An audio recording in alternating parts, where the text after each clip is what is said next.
안녕하세요. 지난 시간에 이어 오늘도 인권과 헌법에 대해서 함께 학습하도록 하겠습니다.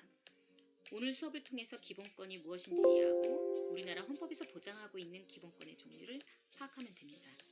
선생님이 며칠 전에 아주 신기한 기사를 하나를 접하게 됐어요. 학생들이 우리 교수님이 기운이 없으신 것 같아요 라는 기사였는데, 그 기사를 제목만 봤을 때는 아직도 학생들이 교수님이나 선생님을 많이 생각하고 있구나 라고 생각을 하면서 마음이 따뜻해졌어요. 그래서 클릭을 해서 그 내용을 자세히 보니까 그 내용이 아닌 거 있죠. 2배속, 3배속이 아닌 그냥 정산 속도로 들으니까 교수님이 기운이 없는 것처럼 느껴졌는데, 2배속, 3배속으로 빨리빨리 재생을 하니까 그제서야 다시 교수님이 활기찬 모습을 되찾으셨습니다 라는 내용이어서 그냥 웃고 넘어갔는데, 선생님이 조금 더 말을 빨리 해서 여러분들의 시간을 좀 아껴줘야겠다라는 그런 생각을 한번 해봅니다.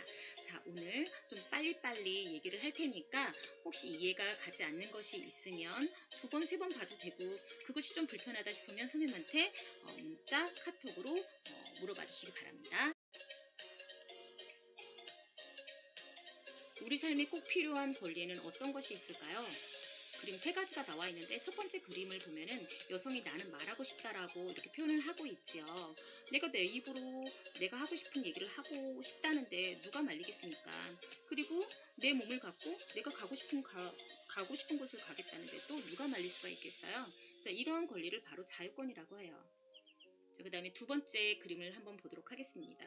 여자와 남자가 저울 위에 올라가 있죠. 그런데 한쪽으로 치우치지 않습니다. 남녀와 같이 생물학적으로 다르다는 이유로 차별받으면 정말 억울하겠죠.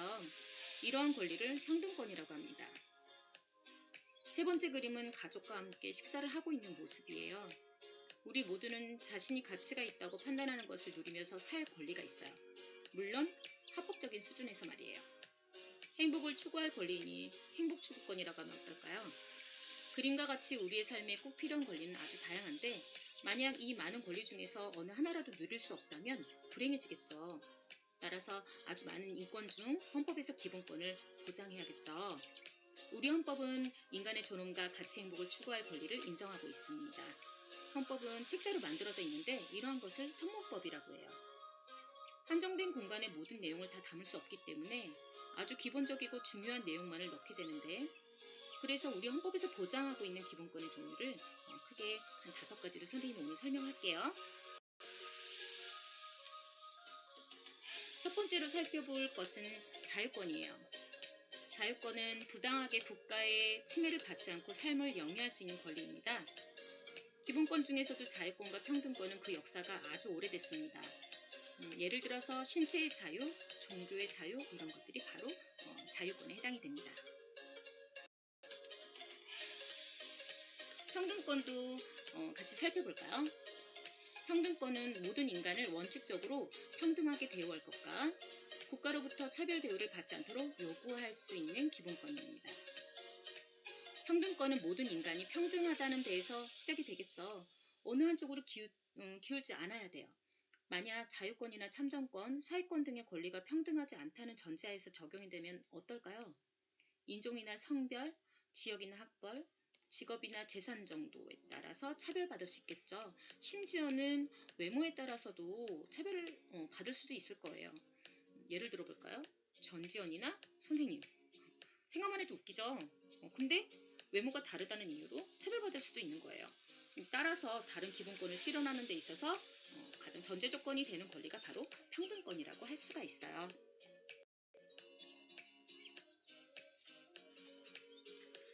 참정권도 같이 살펴보도록 하겠습니다. 참정권은 국가기관의 구성과 운영에 참여할 수 있는 기본권이에요. 여성이나 미성년자가 정치에 참여하게 된 것은 언제부터였을까요? 여성이 정치에 참여하게 된 것은 불과 100년밖에 안 됩니다.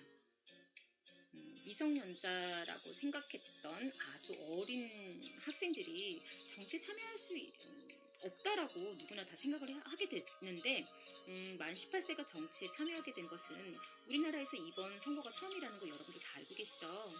이와 같이 시민은 선거에 참여할 수 있어요.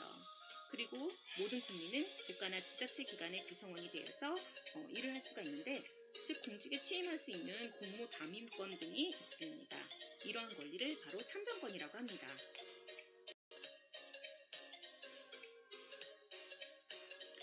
사회권도 살펴볼게요. 사회권은 인간다운 생활을 유지하기 위해서 국가의 적극적인 행위를 요구할 수 있는 기본권이에요. 사회권은 역사가 그리 오래되지 않았어요. 음악을 듣거나 좋은 환경에서 살거나 교육을 받는 것은 예전에는 먹고 사는 것보다 덜 중요하기 때문에 그렇게 중요한 요소라고 생각하지 않을 때가 있었나 봐요. 근데 먹고 사는 것이 해결되니까 그 다음에 또 다른 문제가 발생하게 된 거죠. 임신을 하고도 일할 수 있는 권리, 무상으로 교육을 받을 권리, 내 집 앞에 높은 건물이 들어서서 나의 일조권을 방해받지 않고 행복하게 살 권리. 이러한 사회권은 자유권과 같은 다른 권리보다 훨씬 적극적인 성격을 띠고 있는 것이 바로 특징이라고 할 수가 있어요. 청구권 볼게요. 청구권은 다른 권리를 침해받았을 때 빛을 발하는 권리입니다. 억울하니 도와달라는 호소를 해야 될 때 청구권이 있다는 것을 잊지 말아주세요. 예를 들어 보겠습니다. 어느 날 도로 위를 달리다가 도로변 구조물이 붕괴가 됐어요. 그래서 차가 망가져요. 그런 경우에는 어디에 호소를 해야 할까요? 국가가 위법 행위를 하게 되면 그에 대한 피해 보상을 어디서 받아야 할까요? 우리나라는 건국 헌법에서부터 이미 국가 배상 청구권이라는 것을 명문화하고 있습니다. 과거에는 억울하게 정치범으로 징역형을 받고 옥살이를 하기도 했다고 합니다. 그런 경우에는 국가를 상대로 손해본 것에 대해서 배상금을 청구해야겠죠. 어찌됐든 기본권을 침해받으면 청구권으로 권리를 되찾아야 합니다.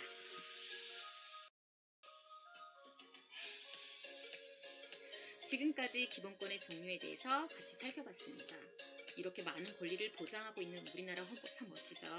한국의 위상이 점점 더 세계에서 높아지면서 우리나라 사람들이 정말로 머리가 참 좋다는 생각을 더 많이 하게 됐습니다.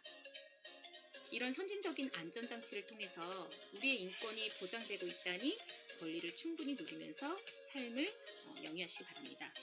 여러분, 지금까지 선생님의 빠른 그런 수업 진행에도 불구하고 집중해서 들어주셔서 너무 감사하고요. 오늘 하루도 정말 수고 많았습니다. 과제물 확인하고 해결해서 선생님한테 주는 거 잊지 말고 감사합니다.